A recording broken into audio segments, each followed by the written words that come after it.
Question number 4, 5, 6, ठीक है, and this is your lecture number 3।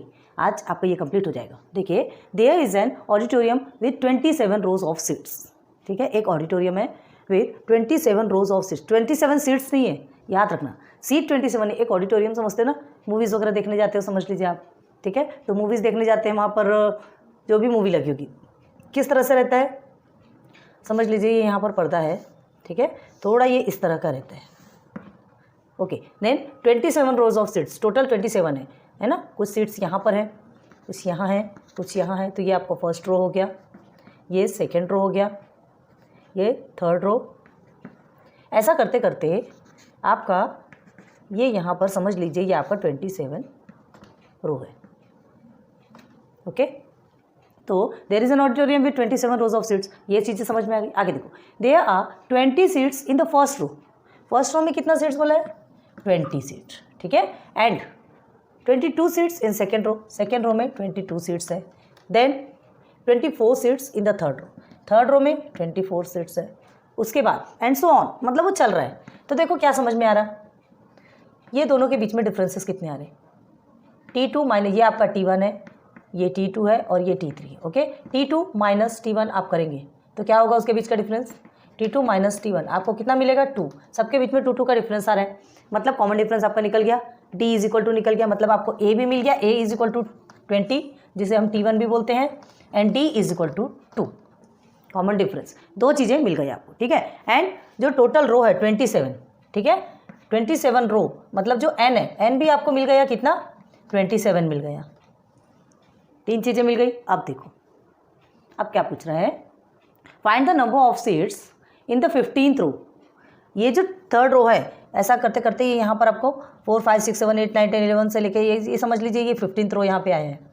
तो सिर्फ इस रो का पूछ रहा है। देखो, find the seats, number of seats in the 15th रो। ये 15th रो का मतलब क्या? T15, ये आपको फाइंड करना है।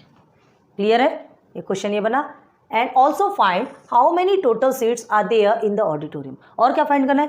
पूरे ऑडिटोरियम में टोटल सीट्स कितने हैं, मतलब क्या फाइंड करना है आपको? क्या फाइंड करना है? सम ऑफ 27 रोज के सीट्स, S27 रोज में कितने सीट्स है वो आपको फाइंड करना है। मतलब कुछ समझ में आया?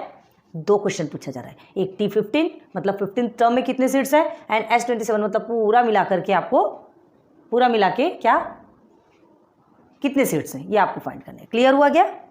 इतनी चीज़ें अच्छे से क्लियर हो गई। क्या क्या चीज़ें मिल गई आपको?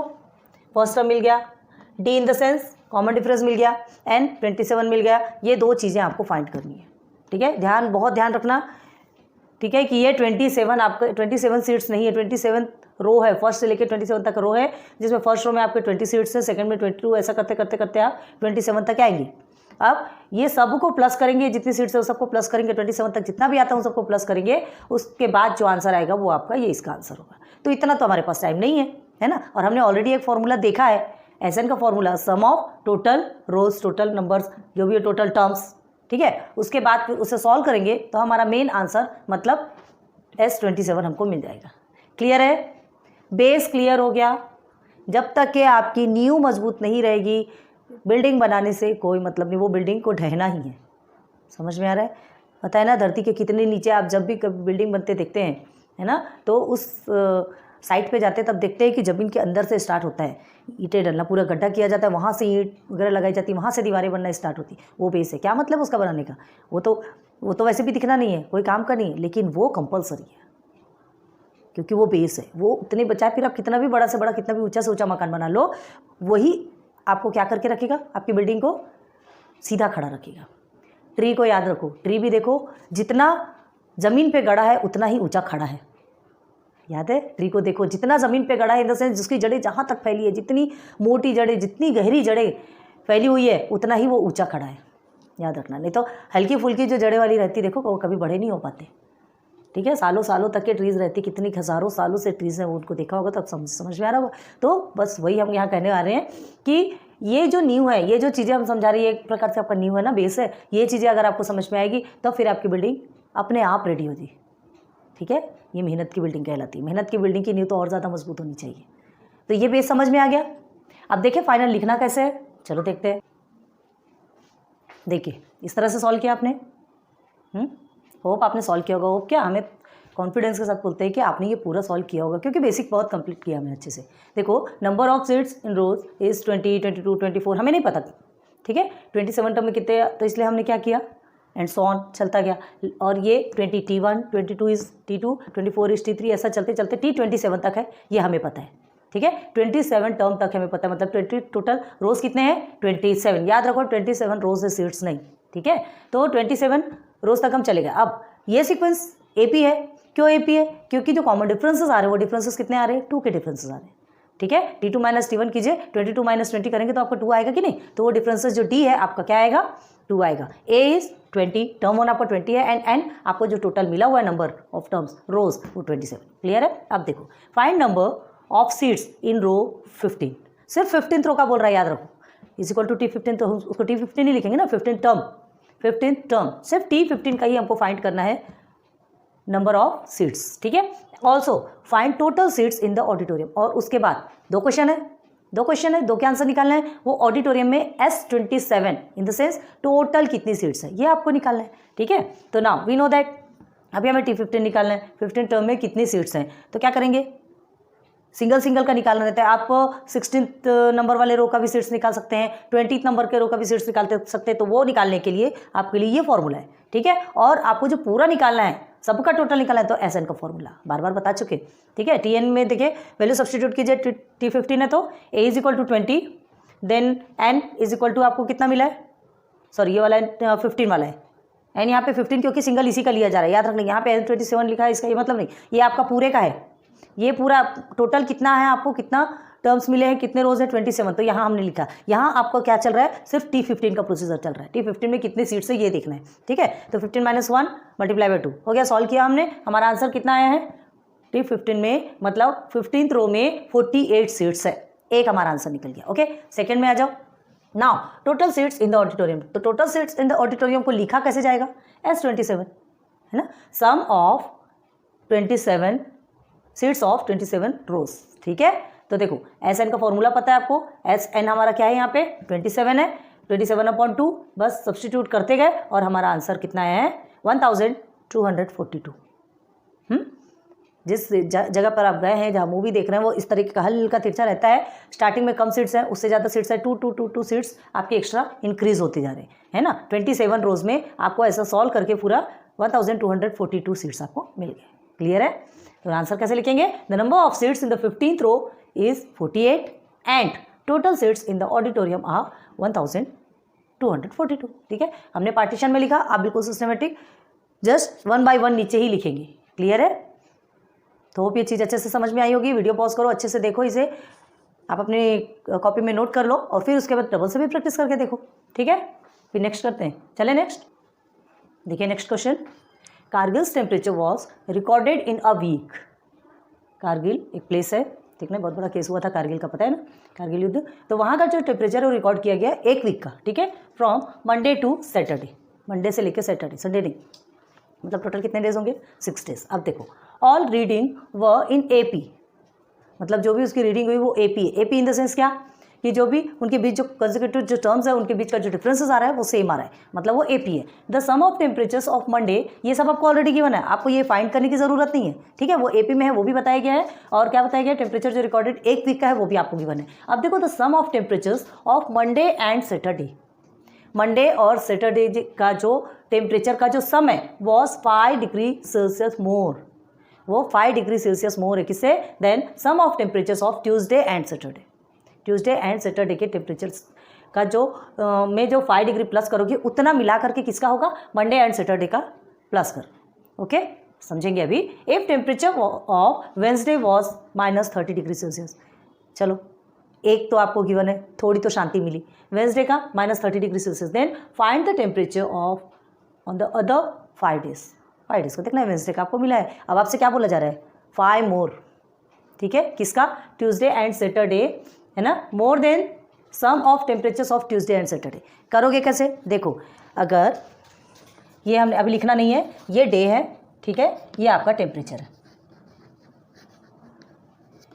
Monday, Tuesday, Wednesday, Thursday, Friday and Saturday. बस इतना ही पूछा गया आपसे, इतना ही बोला गया। अब इसका जो टेम्परेचर है, टेम्परेचर क्या बोला जाएगा आपको, अगर टेम्परेचर, इसका टेम्परेचर आपको देखना है ना, हमें नहीं पता इसका टेम्परेचर क्या है। तो अगर आप इसके पहले ही समझाया था, याद रखो X Y Z A B C, ऐसा अगर आप लेते हैं तो कोई भी सॉल्यूशन आप निकाल सकते हैं क्या? पॉसिबल ही नहीं है। ये बिल्कुल डिफरेंट लेटर्स हैं, कहीं से इसमें कट होगा कुछ सॉल्यूशन निकलेगा नहीं। तो याद रखो कि यहाँ पर कोई से भी ऐसे आपको टर्म्स लेना है, ठीक है। सपोज में भी आप जो भी सपोज लेते हैं तो उन नंबर्स के बीच में, उन लेटर्स के बीच में ऐसा कुछ रिलेशन बनना चाहिए कि आप उसमें से कुछ कट करके सॉल्व कर सके, सिंप्लीफाई कर सके एंड अदर आंसर निकाल सके, ठीक है। तो हमें रिलेटिव टर्म्स लेना है। तो चलो सपोज हमने मंडे का ए ले लिया टेम्परेचर, ठीक है, ट्यूसडे का ए प्लस डी ले लिया, सेम वेंसडे का ए प्लस 2D ले लिया, थर्सडे का ए प्लस 3D ले लिया, फ्राइडे का ए प्लस 4D ले लिया एंड सैटरडे का ए प्लस 5D। रिलेशन बन रहा है इसमें, है ना, रिलेशन बन रहा है, हमको समझ में आ रहा है। अब देखो इनके बीच का कॉमन डिफरेंस, ये आपका क्या है, T1 T2 T3 T4 T5 and T6 term निकल गए। अब क्या करना है, T2 माइनस T1 अगर आप देखते, चलो आपको A इज इक्वल टू क्या मिला यहाँ पे, फर्स्ट टर्म जिसको बोलते हैं T1 जो बोलते हैं, क्या मिला आपको, हाँ क्या मिला, फर्स्ट टर्म जो निकाला वो हमारा A ही है ना, A ही है। T1 is equal to A ही बोला जाता है, यही मिला। अब देखो अभी इसकी ज़रूरत नहीं है, पहले ध्यान दो। अब T2 माइनस T1 हमको D इज इक्वल टू क्या निकालना है, T2 माइनस T1। T2 आपका क्या है, A प्लस D, ठीक है, और माइनस T1 आपका A, ये हो गया T2 माइनस T1। अब इसमें माइनस और माइनस कट गया, इज इक्वल टू क्या बचा, D। सेम आप और एक कर सकते हो, आपको समझ में आना चाहिए कि जो डिफरेंसेस है वो सेम आ रहा कि नहीं। तो एक में D आ गया, अब T3 माइनस T2 कर लो, T3 माइनस T2, आपको इसमें भी समझ आ जाएगा। क्या है, कभी एक में कन्फ्यूजन होता है कि रियल में ये आ रहा कि नहीं, कर सकते हैं आप आगे, एक या 1 या 2 टर्म्स में आप सॉल्यूशन निकाल सकते हैं, सेम आएगा, समझ लो कि आपका आंसर वही है, ठीक है। अब देखिए हाँ, T3 क्या है, ये T3 आपका A प्लस 2D, ठीक है, माइनस करना है किससे, T2 से, तो A प्लस D, क्लियर है। अब क्या करना है आपको, is equal to minus A, और ये तो आपका कट गया, ठीक है, माइनस A और ये A कट गया आपका, 2D एंड ये हो गया आपका AD plus 2D, T3 minus T2। ये जो सेकेंड टर्म हमने लिया, ये माइनस के बाद ये हमारा ब्रैकेट में रहेगा, तब कहीं जाके साइन चेंज होता है। देखो अब क्या हुआ, A प्लस 2D है माइनस A प्लस D हमने ब्रैकेट में लिया क्योंकि अदर सेपरेट इक्वेशन है। अब देखो क्या होगा, A प्लस 2D माइनस है, माइनस A हो गया, और माइनस प्लस आपका क्या होता है, माइनस D, क्लियर। अब ये A plus A minus A cut हो गया, अब ये माइनस D है और प्लस 2D है, तो माइनस 1D, D के आगे जो भी कुछ नहीं है मतलब 1 होता है ना, तो 1D और 2D में से माइनस होगा तो आपका D बचेगा। आ गया, देखिए यहाँ पर भी D आ रहा है, यहाँ भी D आ रहा है, मतलब कॉमन डिफरेंस आपका क्या निकला, D, ठीक है, कॉमन डिफरेंस क्या निकला हमारा, D। ये चीज़ें समझ में आ गई। अब देखो यहाँ पे कंडीशन देखो, फर्स्ट कंडीशन में क्या बोल रहा है, D is equal to D ही आएगा, चलो क्लियर है, D is equal to D ही आएगा। अब देखो वो बाद में देखना है कि वो उस D के प्लेस पे क्या आता है। हमको देखो क्या दिया गया यहाँ पर, the sum of temperatures of Monday and Saturday का sum, Monday plus Saturday, Monday का क्या है आपका A plus Saturday A plus 5D, clear है, इज इक्वल टू, ये किसके इक्वल है, 5 मोर, ये 5 ज़्यादा, देखो क्या दिया है, Monday Saturday was 5 degree Celsius more, ठीक है। Then sum of temperatures of Tuesday and Saturday, sum of temperatures of Tuesday and Saturday, तो sum of temperatures of Tuesday and Saturday देखोगे, क्लियर है, इसमें +5, ये +5 कर होने के बाद इसका आंसर निकलने के बाद +5 जो करेंगे तो जितना भी आंसर आएगा उतना ज़्यादा ये है, समझ में आ गया। चलो अब देखो ट्यूसडे में क्या निकला आपका, बहुत ध्यान दो ना, ट्यूसडे A प्लस D है, प्लस सैटरडे क्या है, A प्लस 5D प्लस 5, ये आपका पूरा एक इक्वेशन बना कि नहीं, अभी सिर्फ समझना है, अभी लिखना नहीं है, पूरा एक इक्वेशन बन गया। अब हमें क्या करना है, सॉल्व करना है। ये हो गया आपका 2A plus 5D, here is again 2A plus 6D plus 5, clear है? अब क्या करेंगे, 2a प्लस 5d तो आपका एज इट इज़ है, ये इधर इसे ट्रांसफ़र कर लेंगे तो -2a माइनस 6d हो गया इज इक्वल टू 5। नंबर को वैसे ही रख लेते हैं, ये जो वेरिएबल्स वाले हैं उन्हें हम साथ में ले लें। -2a कट हो गया प्लस 2a कट हो गया, 5d और -6d, तो क्या होगा आपका आंसर? हाँ, -1d is equal to 5। -1d क्यों होगा? बड़े डिजिट के आगे माइनस याद रखो, 5 में से 6 का माइनस कर रहे हो और तो आपका आंसर तो 1 आएगा, और बड़े डिजिट के आगे माइनस है तो माइनस भी रहेगा, तो -1d को हम सीधे -d भी लिख सकते हैं इज इक्वल टू 5, और ये माइनस को हटाना है तो d is equal to minus को पीछे दे दो, d इज इक्वल टू -5। तो क्या निकला यहाँ पे d की वैल्यू? -5। ओके, d की वैल्यू -5 निकल गई। ये समझ आ गया। If temperature of Wednesday was, क्या है, वेडनेसडे का जो टेम्परेचर है वो -30 डिग्री सेल्सियस दिया है, ठीक है। Then find the temperature of other 5 days. अब वेडनेसडे का दिया है, वेडनेसडे का टेम्परेचर क्या है, चलो यहाँ देखते हैं। वेडनेसडे का टेम्परेचर है आपका a + 2d, यहाँ बताए आपको समझ में आएगा। चलो, वेडनेसडे का टेम्परेचर है a + 2d, ये किसके इक्वल है? उसका टेम्परेचर कितना गिवन है? Is equal to -30 degree Celsius. Wednesday का जो टेम्परेचर है -30 डिग्री सेल्सियस, तो वेडनेसडे का टेम्परेचर क्या है? ये a + 2d है temperature, is equal to -30 degree. मतलब इसका सॉल्यूशन निकालेंगे तो -30 डिग्री हमको ऑलरेडी मिला हुआ है। तो अब हम क्या कर सकते हैं, a + 2d है, सॉल्व करेंगे इसको, a + 2, d हमें मिला है -5 is equal to -30 degree. Okay, अब क्या करेंगे, a + -10, 5 2 10 होता है, is equal to -30। Again a - 10 is equal to -30। अब क्या करोगे आप? सीन हो रहा क्या आपको? यहाँ पर साइड में देखते हैं, a इज इक्वल टू लेंगे -30 आपका यहीं रहेगा, देन -10 आपका +10 में कन्वर्ट हो जाएगा, तो a इज इक्वल टू आपका कितना मिलता है? -20 डिग्री सेल्सियस। क्या निकला a आपका? a हमें नहीं मिला था ना, a निकल गया -20 डिग्री सेल्सियस, -20। क्लियर है? तो d की भी वैल्यू मिल गई, a की भी वैल्यू मिल गई। बस अब आपसे क्या पूछ रहा है, then find the temperature of on the other 5 days. Other 5 days का करना है। ये वेडनेसडे का मिला है, Monday, Tuesday, Thursday, Friday and Saturday. आप वेडनेसडे का भी साथ में निकालोगे, वो आपकी प्रॉब्लम है, ठीक है। एक्स्ट्रा तो पूछा नहीं गया, कोई एक्स्ट्रा मार्क्स नहीं मिल जाएंगे कि वेडनेसडे आपने फिर से डबल से कर दिया। उसको तो पहले आपको सॉल्व करना ही पड़ेगा, क्योंकि ऑलरेडी ये गिवन है, तो इसके बेस पे ही हम अदर 5 डेज का निकालेंगे।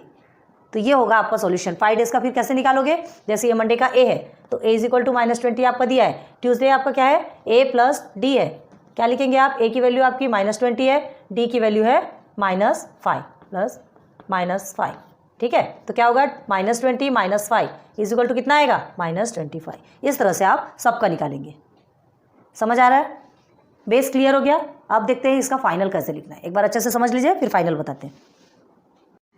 तो देखिए, ऐसा आएगा सॉल्यूशन। हमने आपको समझाया, और यहाँ थोड़ा सा ब्लैक बोर्ड के कारण, छोटे ब्लैक बोर्ड के कारण प्रॉब्लम होती है। ये क्वेश्चन हमने एक अंडरलाइन कर दिया है, थोड़ा सा समझिएगा। सॉल्यूशन आपका यहाँ से स्टार्ट हो रहा है, ठीक है। The reading of the temperature in AP, जो टेम्परेचर जो रीड किया जा रहा है वो एपी में है। एपी इन द सेंस कैसा? देखिए, let the temperature reading from Monday to Saturday. Monday to Saturday का जो टेम्परेचर था वो आपसे क्या पूछा गया है, यहाँ पे रिकॉर्डेड किया गया है, जो कि मंडे टू सैटरडे का all reading were in AP. Already आपको बोला गया है, तो ये हमने लिख दिया एपी। अब एपी है तो आपको ऐसे रिलेटिव इस तरीके से बनाना पड़ेगा कि उसके बीच के जो डिफरेंसेस है वो सेम आना चाहिए, ठीक है। तो sum of the temperatures Monday and Saturday was 5 degree Celsius. अब सबसे पहले देखेंगे टेम्परेचर कौन कौन से। तो a Monday, a + d Tuesday, हमने बॉक्स में बनाया, a + 2d Wednesday, and Thursday का a + 3d, a + 4d Friday का, एंड a + 5d सैटरडे का। क्लियर हो गया? अब देखो, according to the first condition में क्या बोला गया है? मंडे एंड सैटरडे का जो टेम्परेचर है वो 5 ज़्यादा है किससे? Sum of temperature of Tuesday and Saturday. ये फर्स्ट कंडीशन। अभी आगे मत जाओ। अब देखो, according to the first condition, Monday + Saturday का जितना टेम्परेचर है ना वो 5 ज़्यादा है इससे, ठीक है। मतलब इसमें 5 प्लस करने के बाद जितना भी आएगा उतना ये मंडे और सैटरडे का टेम्परेचर है, ठीक है। तो मंडे का टेम्परेचर हमने ए लिया, प्लस सैटरडे का a + 5d, ट्यूसडे का a + d का है, ट्यूसडे ये देखो ट्यूसडे a + d है, प्लस सैटरडे का है a + 5d प्लस 5, हमको 5 एक्स्ट्रा लेना है क्योंकि ये जो है 5 ज़्यादा है इससे, ठीक है। अब देखो 2a हो गया, ये 5d, here is also 2a, and d + 5d is 6d, ठीक है। और ये हो गया आपका 5, और क्या किया फिर हमने सबको ट्रांसफर करना है, और ये यहाँ पे हमने इक्वल लिखा है, ये प्लस है आपका, ओके। अब हमें क्या करना है? अब हमें ट्रांसफर करना है। ट्रांसफर करेंगे मतलब जो सेम वेरिएबल वाले को साइड में कर लेंगे, और ये नंबर को 5 को एज इट इज रहने देंगे। सबको सॉल्व साइड में किया तो इधर के जितने भी प्लस वाले थे वो सब माइनस में जाके कन्वर्ट हो गए, तो ये इसके साथ 2a तो कट हो गया, ठीक है, और आपको +5d -6d तो आपको मिलता है -1d। अब -1d है उसको आप माइनस ये 1 लिखने की जरूरत नहीं है, ठीक है, तो -1d = 5 हो गया। अब ये माइनस यहाँ पर शोभा देता क्या, नहीं, हमको तो d की वैल्यू चाहिए, -d की वैल्यू नहीं चाहिए, तो माइनस को इधर ट्रांसफर कर देंगे तो d = -5। क्या आ गया आपका कॉमन डिफरेंस, -5। एक चीज आपको मिल गई, ठीक है, हमने 1 लिख के रखा है। अब हमको देखो आगे ये, if temperature of Wednesday was -30 degree Celsius, अगर वेडनेसडे का टेम्परेचर जो है -30 डिग्री सेल्सियस है तो आपको क्या करना है, find the temperature of the other 5 day. तो उसको तो पहले छोड़ दो, पहले यहाँ तक के देखो 30 डिग्री सेल्सियस है ना, वेडनेसडे का जो है 30 डिग्री सेल्सियस ऑलरेडी आपको गिवन है, तो हमने क्या सपोज लिया, इसके इक्वल ही होगा ना, हमने जो सपोज लिया a + 2d sorry a + 2d जो हमने लिया उसके इक्वल है -30। क्लियर है, क्योंकि ये वेडनेसडे का टेम्परेचर है और वेडनेसडे का टेम्परेचर हमने a + 2d लिया, तो इसको सॉल्व करते हैं, ठीक है। तो हमको क्या निकलेगा, देखो d हमें मिला हुआ है आपको यहाँ पर -5, ओके, तो a + 2d = -30, a + 2d के प्लेस पे हमने -5 को रख दिया, देन -30 फ्रॉम 1। कभी भी ध्यान रखना कि -5 कहाँ से आया आपको पता चलेगा, तो फ्रॉम 1, ठीक है। अब आगे देखो a + 5 2 = 10, ओके, तो ये -10 है, ब्रैकेट में ही रखोगे, ध्यान रखना, एंड = -30। अब ये प्लस माइनस आपका माइनस होता है, तो a - 10 = -30। अब ये -10 और -30 का सिंप्लीफिकेशन हो सकता है, तो a = -30 + 10 क्यों हो जाएगा, माइनस उधर जाके प्लस में कन्वर्ट होगा। अब माइनस और प्लस माइनस होता है, 30 - 10 20 होता है, लेकिन बड़े डिजिट के आ गया तो हम माइनस ही रखेंगे, a = -20 आ गया। सेकेंड में a की भी वैल्यू मिल गई, d की भी वैल्यू मिल गई, दो कंडीशन हमको मिल गए। अब हमें क्या फाइंड करना है, अब आगे देखो, then find the temperature on the other 5 days. फिर 5 जो एक्स्ट्रा दिन है, वेडनेसडे का तो हमको मिल गया -30, जो 5 एक्स्ट्रा डेज हैं उनके भी टेम्परेचर हमको फाइंड करना है। तो a मिल गया, d मिल गया, ये जितना भी आपको जितने भी लेट लिया है, जितना भी सपोज लिया उसमें सब्स्टिट्यूट करो, सॉल्व करो, ठीक है। देखो इधर वेडनेसडे का आपको निकालने की जरूरत नहीं है, नहीं निकालोगे तो भी कोई प्रॉब्लम नहीं, और Monday Tuesday Wednesday Thursday Friday Saturday ऐसा पूरा निकालते तो भी कोई प्रॉब्लम नहीं, कोई एक्स्ट्रा मार्क्स नहीं मिलने वाला, वेडनेसडे ऑलरेडी दिया हुआ है ना। यहाँ निकालो, आंसर पे नहीं लिखना, मत लिखो। चलो मंडे हमने ए सपोज लिया था, Tuesday a + d, Wednesday a + 2d, Thursday a + 3d, Friday a + 4d, Saturday a + 5d। ये हो गया हमारा। अब सब में वैल्यू सब्स्टिट्यूट करेंगे, सारे a की जगह हमने -20 को रख दिया, ठीक है, और ये जहाँ d की जगह जहाँ कुछ नहीं उसको 1 माना जाता है ना, ठीक है। 2 3 4 5 सब लिख दिया हमने इधर, और ये सारे d के प्लेस में हमने -5 को सब्स्टिट्यूट कर दिया। अब बस इसे सिंप्लीफाई करना है। अब सिंप्लीफाई करना है तो याद रखो ये माइनस में है, इसलिए हमने सबको ब्रैकेट में रखा है, किसी को भी ओपन किया क्या, नहीं, ठीक है। देखो ये 2d 1d ये जो लिख रहा है ये मल्टीप्लीकेशन है, यहाँ पे आपका मल्टीप्लीकेशन प्रोसेस आएगा, क्लियर है। तो देखिए इसके साथ मल्टीप्लीकेशन करेंगे तो क्या होगा, यहाँ कुछ नहीं है मतलब 1 है, तो 1 के साथ में -5 करोगे तो वो तो -5 आने वाला है। अब हमें क्या करना है, फर्स्ट को सॉल्व करते हैं। -20 जो है मंडे का a = -20, तो वो -20 ही आएगा, उसका तो और कोई सॉल्यूशन नहीं है, मतलब यही आपका आंसर है, -20 डिग्री सेल्सियस मंडे का टेम्परेचर। आप ट्यूसडे का टेम्परेचर देखो तो -20, यहाँ प्लस माइनस आपका माइनस हो जाता है, देखो हमने यहाँ किया है माइनस माइनस प्लस हो गया, तो आप क्या करोगे, चलो यहीं तक के चलो, माइनस माइनस ये प्लस माइनस माइनस हो गया, ठीक है। तो -20 -5, अब माइनस माइनस आपका प्लस होता है, तो आपका क्या हो जाएगा 20 + 5 25, लेकिन बड़े डिजिट के आगे माइनस है तो माइनस ही लगाएंगे, -25। क्लियर। थर्ड में आ जाओ, वेडनेसडे का ऑलरेडी हमने क्लियर किया जो कि -30 मिला है, ठीक है, यहाँ लिखने की जरूरत नहीं है, हमने लिख दिया है फिर भी, क्योंकि ये तो ऑलरेडी हमने यहाँ पे सॉल्व ही किया है ना, यहाँ सॉल्व किया हमने। तो देखो क्या है, -20 और वेडनेसडे का 2 × -5, तो -5 × 2 कितना होगा, -10, ठीक है। अब माइनस और प्लस माइनस होता है, तो फिर से -20 - 10 = -30। क्यों, माइनस माइनस प्लस हो गया तो 20 + 10 कितना होता है, 30 होता है ना, बट बड़े डिजिट के आगे माइनस है तो माइनस ही लगाएंगे, और वो ऑलरेडी हमको गिवन है, करेंगे तो भी कोई इफेक्ट नहीं होगा, नहीं करेंगे तो भी कोई फर्क नहीं पड़ेगा, ठीक है। थर्सडे में आ जाइए, a + 3d हमको ये सब कुछ हमने सब्स्टिट्यूट कर दिया था। अब 5 3 = 15 होता है, तो -15 आएगा आपका, ये आपका -15 आएगा, लेकिन माइनस प्लस माइनस होता है तो हमने यहाँ माइनस लिखा, और ये माइनस और माइनस यहाँ पर भी माइनस है, ध्यान रखना, ठीक है। बार बार सिंबल के साइन कैसे चेंज होते हैं, देखो एक बार में ही चेंज नहीं हो रहा, बार बार चेंज हो रहा है, आपको बहुत ज्यादा ध्यान देना है। ये भी -20 नहीं तो 20 - 5 डायरेक्ट कर दिए तो आपका आंसर रॉन्ग, प्लीज बहुत ध्यान दो। तो देखो -20 -15 माइनस माइनस प्लस -35, ओके, बस सेम ऐसे ही अब ये दो को आप कर लीजिए, -40 एंड -45 आपका आंसर है। तो आपको क्या बोला गया है कि अदर 5 का जो टेम्परेचर, 5 डेज का जो टेम्परेचर है वो आपको निकालना है, तो हमने निकाल लिया 5 डेज का टेम्परेचर। आंसर कैसे लिखेंगे, the temperature on the other 5 days are -20 degree Celsius, -25 degree Celsius, -35 degree Celsius, इसे नहीं लिखा हमने, ठीक है, क्योंकि ऑलरेडी होता है, -40 degree Celsius and -45 degree Celsius. Clear, hope समझ में आया होगा। इजी है, हमने बेस बहुत अच्छे से क्लियर करवाया था, है ना। क्वेश्चन थोड़े बड़े बड़े होते हैं, क्वेश्चन लिखना भी जरूरी है ताकि आपको वही के वही आंसर्स मिले। नहीं तो क्या है, अगर हम क्वेश्चन पहले हम नहीं लिखते थे, क्वेश्चन डायरेक्ट आंसर लिखते थे, लेकिन हमारा मन नहीं मानता था। क्या है, यहीं से डायरेक्ट आपको देखने से, एक बार बुक देखना फिर एक बार यहाँ देखना, तो उससे कन्फ्यूजन बहुत क्रिएट होता है। आपको डायरेक्ट सब चीज़ यही मिलेगी। अगर कुछ प्रॉब्लम होती है डायरेक्ट आप क्वेश्चन में जाके देख सकते हो, इसलिए हमें ऐसा करना पड़ता है। इसलिए प्लीज़ थोड़ा सा कोऑपरेट कीजिए, ब्लैक बोर्ड छोटा होता है, थोड़ा सा आप हमारे साथ मैनेज कीजिए। हम जो बता रहे हैं उससे आपको तो समझ में आता होगा। और प्लीज़ हमें थोड़ा सा कमेंट सेक्शन पे थोड़ा बताइए कि यूट्यूब में अपलोड होने के बाद ये जो वीडियोस आप तक पहुंचती है तो इसमें कुछ ब्लर तो नहीं आता, या आप तक पूरी क्लियर वीडियो पहुंचती है कि नहीं, ये जो हमने लिखा है। प्लीज़ एक हेल्प चाहिए आपसे, है ना। हम ये जो वीडियो बना रहे हैं तो प्लीज़ इतनी हेल्प का कर सकते हैं। ओके, तो चलो ये आपका कंप्लीट हो गया है। क्वेश्चन नंबर 5 नोट डाउन कर लीजिए, फिर नेक्स्ट देखते हैं। चलिए देखते हैं क्वेश्चन नंबर 6। क्वेश्चन नंबर 6 देखो,